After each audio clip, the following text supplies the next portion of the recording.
statement by the minister. Yes, चर्चा करो. Sir, I rise to apprise this house, this august house, of recent developments in West Asia that are a cause of deep concern to all of us. Nothing will go on record except the minister's statement. As honorable members are aware, this round of conflict started on 28 February 2026.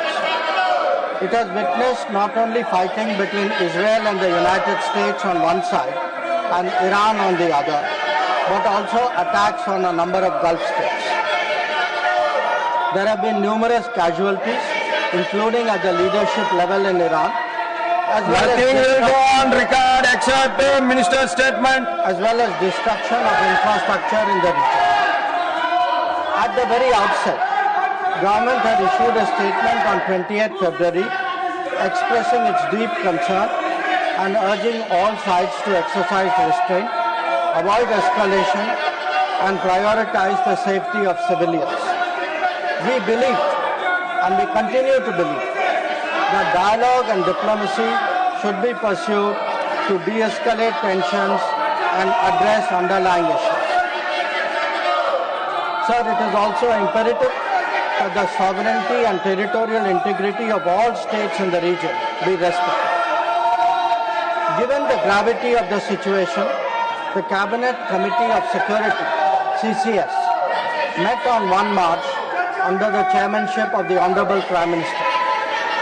It was briefed on the airstrikes in Iran and the subsequent attacks in several Gulf countries. The CCS was concerned over the safety and security of the Indian community in the region. It also focused on the implications for regional security and for economic and commercial activities. The committee was apprised of difficulties faced by Indian travelers transiting the region and by students appearing for scheduled examinations in these countries. It directed all concerned ministries and departments to take appropriate measures to respond to these problems. Honorable Prime Minister continues to closely monitor emerging developments and relevant ministries are coordinating to ensure effective responses. Sir, the conflict has continued to intensify and the security situation in the region has deteriorated significantly. We have noted that, in fact, the conflict has spread to other nations with mounting destruction and deaths. Normal life and economic activities in the entire region are visibly affected. In expressing our sorrow at the loss of lives. Honorable Chairman, sir, while any development that negatively impacts peace and security in the world is deeply troubling, this ongoing conflict is an issue of particular concern for India. We are a neighboring region and understandably have obvious stakes that West Asia remains stable and peaceful. There are almost 1 crore Indian citizens who live and work in the Gulf nations. In Iran too, there are a few thousand Indians who are there for study or for employment. The region is key to our energy security and includes many important suppliers of oil and gas. Chairman sir, the Gulf is also a major trade partner, accounting for almost $200 billion annually. The House is also aware that in the last decade, there has been significant investments from the region into the Indian economy. Therefore, serious supply chain disruptions and climate of instability that we perceive are serious issues. Furthermore, these include attacks on merchant shipping where Indian nationals often constitute a large proportion of the crews. We have sadly already lost 2 Indian mariners and 1 remains missing in such incidents. I know that the House joins me in condoning their deaths. Honorable Chairman, sir, government has been assessing the situation in West Asia continuously since the 12-day war in June 2025. He noted the indications of growing tension and cautioned the Indian community in Iran accordingly. On 5 January 2026, Indian nationals were advised by the Ministry of External Affairs to avoid non-essential travel to Iran. Those already resident there were urged to register with the embassy, exercise due caution, and monitor the embassy website and social media handles. A second advisory was issued on 14 January, reiterating this advice to avoid travel in even stronger terms. The Directorate General of Shipping, Mumbai, in parallel, issued its own advisory on 14 January for Indian seafarers, asking them to follow embassy advisories and avoid unnecessary movement ashore. Recruitment and shipping companies were asked not to deploy or send Indian seafarers to Iran. Sir, reflecting our assessment of the evolving situation, the Indian Embassy in Tehran issued another advisory on 14 February, urging Indian nationals, including students, pilgrims, business persons and tourists, to leave Iran by all available means of transport, including commercial flights. They were asked to contact the embassy for any assistance and provided with 24/7 helplines. This was again reiterated in strong terms through another advisory on 23 February. Some heeded these advisories and have left the country. However, many others have disregarded them and remain in Iran. We are also in touch with our fishermen who operate out of Iran. This was the situation till 28 February 2020. Once the conflict commenced, the Indian Embassy has facilitated the relocation of several Indian students in Tehran to places outside Tehran. An advisory update with emergency contact helplines was issued on 3 March. Similarly, facilitation was extended to pilgrims for their internal movement. Indian nationals who were in Iran for business reasons were assisted to cross over to Armenia and return home.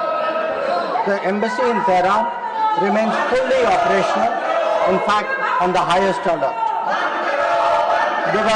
They are totally committed to supporting the Indian community in this difficult moment and in assisting Indian nationals who may wish to cross international borders. Where seafarers are concerned, the Directorate General of Shipping, through an order of 2nd March, has constituted a quick response team for immediate response, coordination and support functions. This team will function on a 24/7 basis. Honorable Chairman, sir, I would like to inform the House through you that every Indian embassy in the region has similarly issued advisories.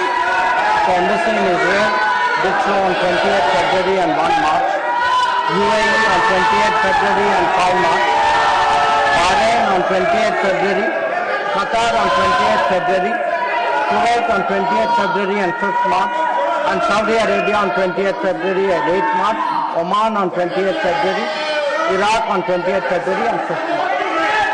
MEA has set up a dedicated special control room to monitor the situation and respond to queries from those. I will come back to let him complete his statement. Let him complete his statement. You are not allowing him to make the statement. That is not correct. Gargaji, that is not correct. I allowed you to speak. Let him complete the statement. I will come back to you. Let him complete the statement. Please. The MEA's latest update on this was issued on 7th of March. Honorable Chairman, sir, our diplomats have also worked hard to assist stranded transit passengers in hubs like Dubai, Doha and Abu Dhabi. They have facilitated international border crossings for Indian nationals, including from UAE to Oman and from Qatar, Kuwait and Bahrain to Saudi Arabia. Wherever there has been a partial opening of airspace, we have approved and undertaken commercial flights, including non-scheduled flights, to enable the return of Indian passengers. Our estimate is that as of yesterday, almost 67,000 of our nationals have done so. Sir, I also saw, today I was informed of a handout information put out by the Ministry of Civil Aviation, and this tells us of the efforts government is making. Yesterday there were 15 inbound flights operated by Indian carriers which arrived in India, on the 7th. On the 8th there were 49 flights, and on the 9th there are 50 flights. So I want to assure the House that every effort is being made, that those who are stuck in the region, those who are transit passengers who are there, those who need to come back urgently from this region, we are making every effort for them to do so. Chairman, sir, throughout this period, government maintained close contact with relevant countries. Honorable Prime Minister himself has spoken to the President of UAE, the Amir of Qatar, the Crown Prince of Saudi Arabia, the Crown Prince of Kuwait, the King of Bahrain, the Sultan of Oman, the King of Jordan, and the Prime Minister of Israel. In each case, we received assurances that the well-being of the Indian community would be a priority for the host government. I have similarly been in close touch with my counterparts in these countries. Insofar as the United States is concerned, we have maintained regular contacts through diplomatic channels. While attempts have been made, contacts with Iran at the leadership level are obviously difficult at this time. I have, however, spoken to Foreign Minister Arakchi on 28 February and 5 March 2026. We will continue these high-level conversations in the coming days.